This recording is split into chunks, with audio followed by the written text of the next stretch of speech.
Welcome to Onivia Highlights. These are the best highlights of today's LCK Cup 2025. Away that flash, so just a nice use of the time when you're leaving your 80 carry to 1v1 and get extra speed. Now Morgan could be in. I think he's just dead, honestly. I think he might be dead, yeah. By might, like that is like he's dead. As Beryl is going to pick up the turret aggro, even throws down the cheeky little Q and survives. Meanwhile, on the other side of the map, it is a dead Cassante. As Hype is calculated. It's going to be a rough time. As Lucid, let's see whether he can lock down two of these. Does manage to get one here as Humbug goes in. The flash out from Lucid. Here is the Demonic Ascension, and Showmaker trying to get work done as the Repel brings Polu up and he makes it out. Still, Showmaker just pushing them all away, and Shiu going to be able to grab his kill as the Elise does go down. Beryl, surprisingly, is really far up in the enemy jungle.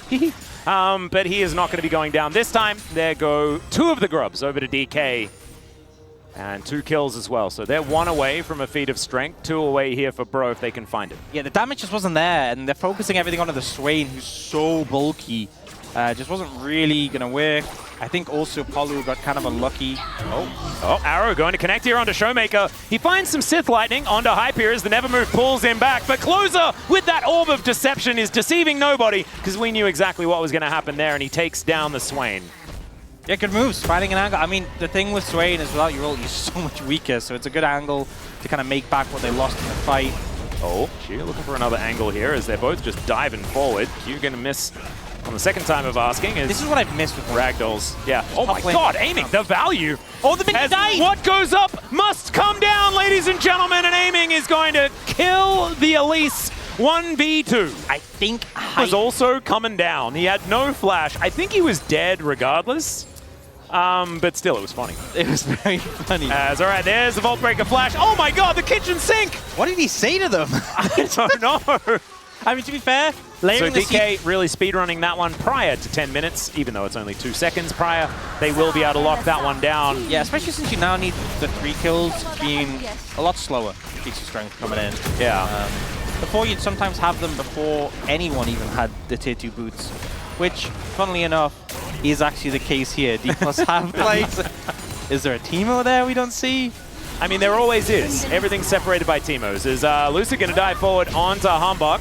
As once again, it looks like Bro are just going to be able to get 1 out of the 3, unless Arrow going to be connecting here onto the Pantheon. Demonic Ascension, but they just take down the Spartan Warrior right in front of them. No smite available, but DK is still able to grab one of these grubs. Humbug diving forward, cease and desist into that backline as they're just trying to block it. As aiming, getting a fair few shots through, flashes out eventually, but there goes the Karma, there goes the Swain, and Bro with a gorgeous team fight. Siwu just played Protect the President for aim. Fire all this CC at a target. It's not like Showmaker can not ult. You kind of have to ult when that happens. But then they just pull away, just disengage. Yeah. And you wait out the ult, you start fighting again. It's why I think it would have been better if they had champions like... no. We're zooming in. Humbug. Surprise, Showmaker. He is very dead. Yeah. And probably going to pick up the kill. Not exactly ideal, but they'll take the turret. Yep, it is. Bit of a struggle street for the Swain. Not giving him a chance to ult, not giving him a chance to heal. And I think that's why Swain into melee champions is really good. Like if there's like a Galio, things like Wukong. Yeah. Really, I mean, even in Vi, it's still good, but it's just... When you can't do anything, it's... Yeah, it's a feast of famine pick. You're 0-4. You're going to die. Really does not want to take any of this CC. Yeah. It's pretty free-flowing on the side of Bro. It's good against, like, Cuckoo, and it's good against arrows. Oh, Deceptively... No. Oh, he's still... Oh, no. Yeah, she is in a bunch of trouble, but Lucid comes down as well. Morgan going to be taken out. The arrow sails by majestically. And Bro just lose their top laner. And Closer now also might find himself out of position. His teleport, awkward position there, but does have to use the ult, but uses it to get out of the way of the ultimate, flying at him from aiming. So trades 1 for 1 as far as that is concerned. And now DK can get themselves 2 items now complete. I think that's the thing is, this Bro lineup, Closer and Handback, I feel like have been such a shining light. Oh yeah. The aggression these two have, the confidence. I feel like it's a lot of dive and poke and setup and stuff like that we've been seeing. But this composition sieges really well. Arrow going to be flying through, and that interrupts the back on this Cassante. And now maybe they can kill him. He doesn't find the Q. As now looking to get on top of Humbug, who just says, nah, I'm going to Vault Breaker you. Polu comes in just to make sure that they're going to go down, and she will fall. Hype's arrows has just been so good. Yeah, man. Zero unfortunately not using the And it looks like the Kesper Cup champions not wanting to let DK forget about how that one went. As Closer going to help lock that one down. The first quad Chemtech Soul on the cards. Some big shields. You know, that's kind of the tragic thing. I mean, sorry, that's the good thing, rather, about the tank Jace is that you don't need to hit your Shock Blast, you know? It doesn't matter if you did. It wasn't doing damage anyway. Yeah, they barely do anything. Oh, and then they saw the ward, so I don't think Dplus I think Dplus are clued in, ladies and gents. As Chains of Corruption and Humbug was just standing there, ladies and gentlemen. He will get stunned up and then poked in the back. And that is Lucid to lock that one down. No jungler, no chance of stopping this Otacon unless they all group up and try and go 4v5. But that will be a big old gamble. Arrow going to connect there as it lands onto Lucid. He does get freed as now Closer dancing around the fight. They take down the Cassante to start this one off. Can Bro do it? That is going to be Otacon taken, and now they can take a very short trip home. Morgan surviving for so long, aiming to lock down the kill, and very quickly they take 400 gold from all of them. Yeah, that doesn't feel nearly Sorry, 200 gold. 100%. And the thing is, as much as Otacon's really great to get if you're ahead, you know, Dplus no longer have that as like a comeback option. Oh, good sidestep there. Nice. As Arrow's still going to connect. Humbug making his way over. Not actually over-committing to this one as, Polu almost just explodes as into the backline goes the Vi. Maybe a bit too far, but there's so much damage, my God! The Bros just tidy it up. Barrel also not going to be safe. One more charge left in that Spirit Rush.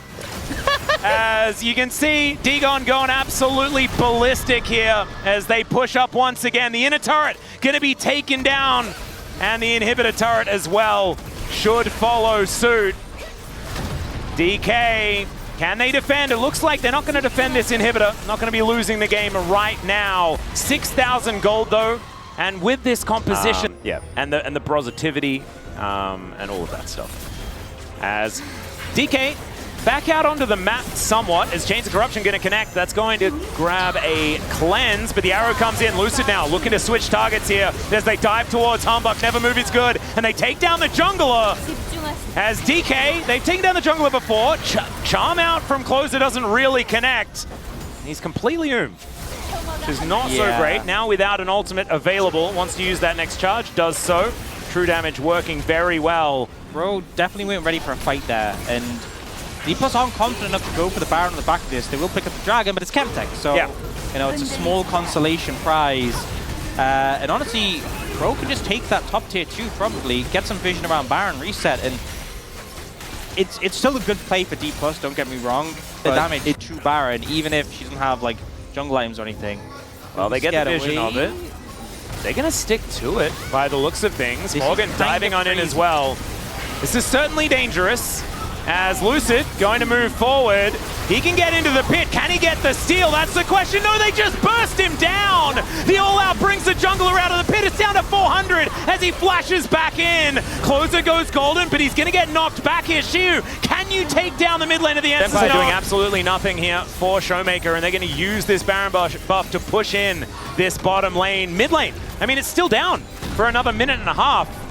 Yeah, and Showmaker unfortunately stumbled and fell. Yeah, well, cease and desist into the backline, aiming taken out of the fight as Lucid soaking damage pretty well. And that demonic stepladder is kind of doing things. Shiu's going to be able to take one kill in this fight as Polu dives up and then he comes back down. They take down the Varus very comfortably in this CC layering one after the other. The Bros will just casually waltz towards a Game 1 victory in this best of 3. Blue side is strong, but man, it was a dominant one here in Game 1.